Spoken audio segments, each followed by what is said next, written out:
নমস্কার বন্ধুরা, ডলির রন্ধনশালা সবাইকে স্বাগত। আজকে তোমাদের সাথে শেয়ার করব ডিমের একটা দারুণ টেস্টি রেসিপি। সন্ধেবেলায় একঘেয়েমি টিফিন না খেতে ইচ্ছে করলে একেবারে কম সময় এবং কম উপকরণ দিয়ে দারুণ টেস্টি ডিমের এই রেসিপিটা কিন্তু তোমরা খুব সহজেই বানিয়ে নিতে পারবে। শুধুমাত্র ডিম দিয়ে যে এত সুন্দর একটা রেসিপি বানানো যায় তোমরা কিন্তু না দেখলে বিশ্বাসই করবে না। তাহলে রেসিপিটা শেষ পর্যন্ত দেখার জন্য অনুরোধ রইল। আর রেসিপিটা কেউ কিন্তু স্কিপ করে দেখো না। রেসিপিটা শেষ পর্যন্ত আমি কিভাবে বানিয়েছি সেটা যদি মিস হয়ে যায় তাহলে কিন্তু রেসিপিটা অতটা খেতে ভালো লাগবে না। তাহলে চলো রেসিপিটা আমি কিভাবে বানিয়েছি সেটা দেখে নেওয়া যাক। এই রেসিপিটা বানানোর জন্য আমি আগে থেকে 4টে ডিম সিদ্ধ করে নিয়েছি। আর তোমরা যখন বানাবে ডিমের পরিমাণটা বাড়িয়ে বা কমিয়ে নিতে পারো। এবারে আমি সিদ্ধ করা ডিমগুলো একটা গ্রেটারের সাহায্যে গ্রেট করে নেব। আর এই রেসিপিটা বানানোর জন্য ডিম কিন্তু এইভাবে গ্রেট করে নিতে হবে। হাত দিয়ে কিন্তু চটকে মেখে রেসিপিটা বানানো যাবে না, তাহলে কিন্তু খেতে অত ভালো লাগবে না। সবগুলো ডিম কিন্তু আমি একইভাবে গ্রেট করে নিয়েছি।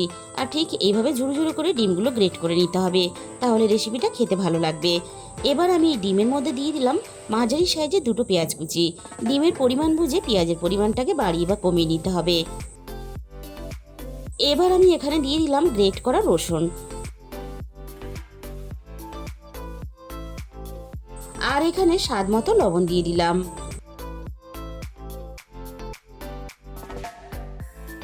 আর এখানে দিয়ে দেবো 1 চামচ পরিমাণ জিরে গুঁড়ো। আর প্রত্যেকটা মশলা কিন্তু ডিমের পরিমাণ বুঝে বাড়িয়ে বা কমিয়ে নিতে হবে। আর সাথেই দিয়ে দিলাম 1 চামচ ভরে ধনে গুঁড়ো। আর এখানে দিয়ে দেবো ঝালের জন্য 1 চামচ পরিমাণ লঙ্কার গুঁড়ো। তোমরা এখানে কাঁচা লঙ্কাটাও ব্যবহার করতে পারো, তবে ঝালের পরিমাণটা অবশ্যই কিন্তু নিজেদের স্বাদ মতো ব্যবহার করবে। আর সাথেই দিয়ে দিলাম 1 চামচ পরিমাণ গরম মশলার গুঁড়ো। এবারে আমি এখানে টমেটো সস দিয়ে দেবো। আর 4টে ডিমের জন্য আমি ছোট প্যাকেটে 3 প্যাকেট টমেটো সস ব্যবহার করলাম। আর এখানে দিয়ে দিলাম 1 মুঠো ধনেপাতা কুচি।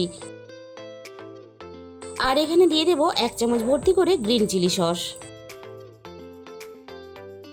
সব শেষে আমি এখানে ছোট বাটির 1 বাটি পরিমাণ ময়দা দিয়ে দিলাম। ডিমের পরিমাণ বুঝে কিন্তু ময়দাটা ব্যবহার করতে হবে।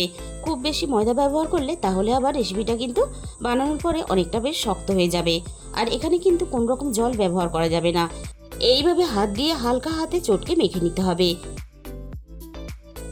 আমি সবকিছু দেখো হালকা হাতে এইভাবে চটকে খুব ভালোভাবে মেখে নিয়েছি। ঠিক এইভাবেই কিন্তু মেখে নিতে হবে। এবার আমি এখান থেকে অল্প অল্প করে নিয়ে গোল বলের মতো শেপ দিয়ে বানিয়ে নেব। আর বানানোর সময় তোমাদের হাতের মধ্যে যদি চিটচিটে হয়ে লেগে যায় তাহলে সেক্ষেত্রে কিন্তু অল্প একটু হাতের মধ্যে তেল লাগিয়ে নিতে পারো, তাহলে কিন্তু খুব সহজেই রেসিপিটা তোমরা বানিয়ে নিতে পারবে। সবগুলো ঠিক আমি একইভাবে গোল বলের মতো শেপ দিয়ে বানিয়ে নিলাম। আর এই বলগুলো ছোট বা বড় তোমাদের যেরকম সুবিধা হবে সেরকম করে কিন্তু তোমরা বানিয়ে নেবে। আর এই রেসিপিটা বানানোর জন্য আমি একটা ছোট বাটির মধ্যে বড় চামচের 1 চামচ পরিমাণ কর্নফ্লাওয়ার নিয়ে নিয়েছি। এবার আমি কর্নফ্লাওয়ারের মধ্যে স্বাদ মতো লবণ দিয়ে দিলাম। এবার আমি কর্নফ্লাওয়ারের মধ্যে অল্প একটু ঠান্ডা জল দিয়ে দিলাম। এবার আমি কর্নফ্লাওয়ারটা জলের সাথে খুব ভালোভাবে গুলে নেব। আর কর্নফ্লাওয়ারটা কিন্তু আগে থেকে গুলিয়ে রাখবে না। রেসিপিটা ঠিক যখন বানাবে ঠিক তার আগে কিন্তু কর্নফ্লাওয়ারটা গুলে নিতে হবে, না হলে কিন্তু বাটির মধ্যে কর্নফ্লাওয়ারটা বসে গিয়ে শক্ত হয়ে যাবে। কর্নফ্লাওয়ারটা আমি খুব ভালোভাবে গুলে নিয়েছি। আর এখানে এই রেসিপিটা বানানোর জন্য আমি কিছুটা বিস্কুটের গুঁড়ো নিয়েছি। এবার একটা করে ডিমের বল নিয়ে কর্নফ্লাওয়ারের মধ্যে এইভাবে একটু কোট করে নিয়ে এবার আমি বিস্কুটের গুঁড়োর মধ্যে কোট করে নেব। আমি এখানে এই রেসিপিটা বানানোর জন্য বিস্কুটের গুঁড়ো ব্যবহার করেছি, তোমরা চাইলে কিন্তু এখানে পাউরুটির গুঁড়োও ব্যবহার করতে পারো। আর ডিমের বলগুলো আমি একবার কোট করে এইভাবে বানিয়ে নিলাম, তোমরা চাইলে কিন্তু ডবল কোট করেও বানিয়ে নিতে পারো। এবার আমি সবগুলো ঠিক একইভাবে বানিয়ে রেডি করে নেব। দেখো সবগুলো ডিমের বল আমি ঠিক একইভাবে রেডি করে নিয়েছি। তাহলে চলো রান্নাটা আমি কিভাবে করেছি দেখে নেওয়া যাক। এখানে আমি দেখো আগে থেকে কিছুটা সাদা তেল কড়াইয়ের মধ্যে গরম করতে বসিয়ে দিয়েছিলাম। তেলটা আমি প্রথমে খুব ভালোভাবে হাই হিটে গরম করে নেব। এবার আমি গ্যাসের ফ্লেমটা মিডিয়ামে রেখে একে একে ডিমের বলগুলো ভাজার জন্য আমি তেলের মধ্যে দিয়ে দেব।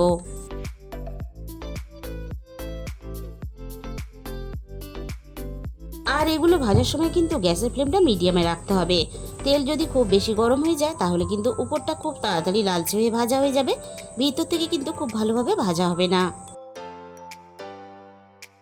এবার আমি ডিমের বলগুলোকে হালকা একটু ভাজা হতে দেব। মিনিট দুয়েক পরে আমি সবগুলো বল এইভাবে অনবরত নাড়াচাড়া করে ঘুরিয়ে ফিরিয়ে বেশ লালচে করে ভেজে নেব। আর এইভাবে বানিয়ে তোমরা চায়ের সাথে স্ন্যাক্স হিসাবেও খেতে পারো, আবার গরম গরম কিন্তু ডাল ভাতের সাথেও খেতে পারো। সবগুলো আমি ঠিক একইভাবে বেশ লালচে করে ভেজে নিয়েছি।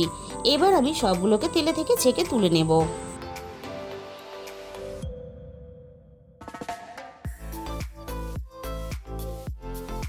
প্রথম ব্যাচেরটা আমার ভাজা রেডি হয়ে গেল। এবার আমি দ্বিতীয় ব্যাচেরটা ঠিক একইভাবে তেলের মধ্যে দিয়ে ভেজে নেব। আর বন্ধুরা, বাড়িতে কোনো গেস্ট আসলে চা বা কফির সাথে তোমরা কিন্তু ঝটপট এই রেসিপিটা বানিয়ে পরিবেশন করতে পারো। তাছাড়া তোমাদের নিজেদের যখন কোনো মুখরোচক কিছু খেতে ইচ্ছে করবে, এই রেসিপিটা কিন্তু বানিয়ে দেখতে পারো। খেতে জাস্ট অসাধারণ হয়। আর খুব সহজে যে বানানো যায় তোমরা সেটা কিন্তু দেখেই বুঝতে পারছো। তোমাদের আমি খুব কাছে থেকে দেখিয়ে দিলাম, দেখো দেখতে কতটা লোভনীয় হয়েছে। আর এগুলো বানানোর জন্য খুব বেশি কিন্তু তেলেরও প্রয়োজন হয় না। খুব কম সময়ে, কম তেলে আর কম খরচে তোমরা দারুণ একটা টেস্টি রেসিপি কিন্তু ঘরে খুব সহজেই বানিয়ে নিতে পারবে। বন্ধুরা, একঘেয়েমি চপ, সিঙ্গারা বা পকোড়া না খেয়ে ডিমের এই রেসিপিটা অবশ্যই বাড়িতে একদিন হলেও তোমরা ট্রাই করে দেখো। আমি তোমাদের কথা দিলাম ভালো লাগবে। তাহলে বন্ধুরা, আজকের এই রেসিপিটা ভালো লাগলে ভিডিওতে একটা লাইক করে দিও আর নিজেদের বন্ধুদের মধ্যে শেয়ার করে দিও। আর যে সমস্ত নতুন বন্ধুরা এখনো পর্যন্ত আমার চ্যানেলটাকে সাবস্ক্রাইব করোনি, এরকম নতুন নতুন রেসিপি পেতে আমার চ্যানেলটাকে সাবস্ক্রাইব করে পাশে থাকা বেল আইকনটা ক্লিক করে অল করে দিও। তাহলে আমি যখনই কোনো নতুন রেসিপি আপলোড করব সবার আগে তোমার কাছে পৌঁছে যাবে।